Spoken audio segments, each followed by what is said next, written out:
कहते हैं जिंदगी की हालात चाहे जितने भी मुश्किल क्यों ना हो, अगर इरादा पक्का हो तो मंजिल खुद रास्ता दिखा देती है। तमिलनाडु के इरोड जिले के छोटे से कस्बे सत्यमंगलम में जन्मी सी वनमती की कहानी भी कुछ ऐसी ही है।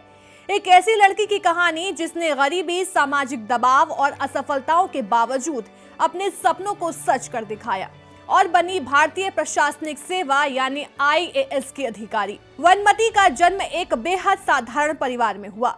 उनके पिता टैक्सी ड्राइवर थे, दिन रात मेहनत करके किसी तरह घर का खर्च चलाते थे। कभी कभी इतना भी नहीं होता था कि अगले दिन की चिंता दूर हो सके। इन हालातों के बावजूद वनमती के माता पिता ने अपनी बेटी की पढ़ाई को कभी रुकने नहीं दिया। उन्होंने उसे वही सिखाया जो हर सपने देखने वाले बच्चे को सीखना चाहिए।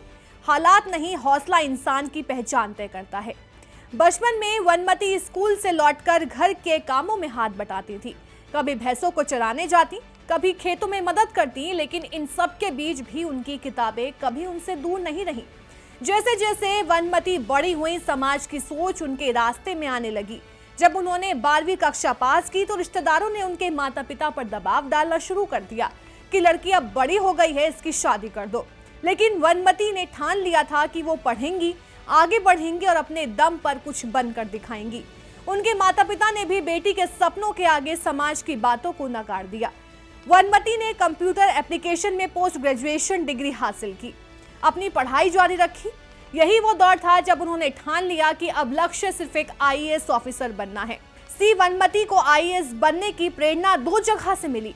पहली बार उन्होंने अपने शहर में एक महिला कलेक्टर को देखा जो समाज में सम्मान, शक्ति और सेवा का प्रतीक थी। उन्हें देखकर वनमती के मन में भी वही सपना जाग उठा।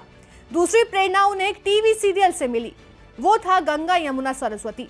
इस सीरियल में मुख्य किरदार एक IAS अधिकारी थी जो अपनी ईमानदारी और मेहनत से समाज में बदलाव लाती थी। वनमती ने उसी पल तय किया कि मुझे भी ऐसा ही बनना है, लोगों के लिए कुछ करना है। अब शुरू हुई वो यात्रा जो किसी योद्धा की कहानी से कम नहीं।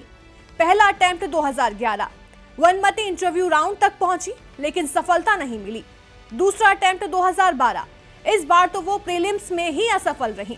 तीसरा अटेम्प्ट 2013, कड़ी मेहनत के बाद उन्होंने मेंस एग्जाम दिया लेकिन नतीजा फिर निराशाजनक रहा। लेकिन वनमती ने हार नहीं मानी। उन्होंने अपनी गलतियों से सीखा, खुद को और मजबूत बनाया। उस वक्त वो IOB यानी इंडियन ओवरसीज बैंक में असिस्टेंट मैनेजर के रूप में काम कर रही थी।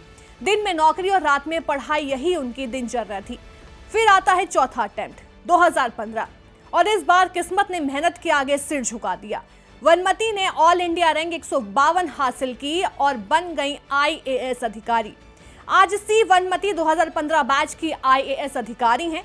वो वर्तमान में महाराष्ट्र कैडर में कार्यरत हैं और मुंबई के स्टेट टैक्स विभाग में ज्वाइंट कमिश्नर के पद पर तैनात हैं। उनकी कहानी सिर्फ एक सफलता की कहानी नहीं, बल्कि ये उस हर लड़की की कहानी है जो सपने देखती है और हालातों से लड़कर उन्हें सच कर दिखाती है।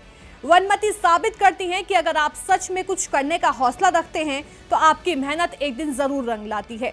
गरीबी, असफलता या समाज का दबाव कुछ भी उस इंसान को नहीं रोक सकता जो खुद पर विश्वास रखता है।